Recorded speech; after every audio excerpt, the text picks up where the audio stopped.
Hi, friends and family and folks and newcomers. This is Bridget Earl here, and this is Dollar Tree planner ideas for you. So they have these new at Dollar Tree today. They are the Wish and Joy Butterflies and Love. They also have this.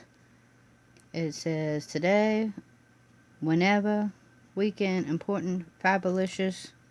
And then it's got the macaroons. It's got the cupcakes, hot tea, cocoa. Then it's got the regular labels you can use up there. Those sell from Jot at Dollar Tree for $1 a piece, and there are 68 stickers in each pack.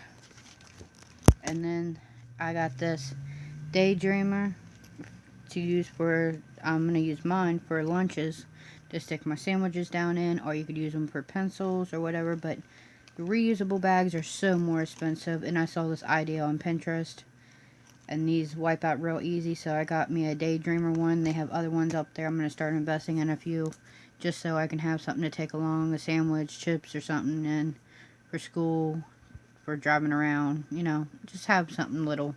You can even put gum or something in it. So make sure you check out your Dollar Tree for the planner stuff and for the lunch items. So thank you.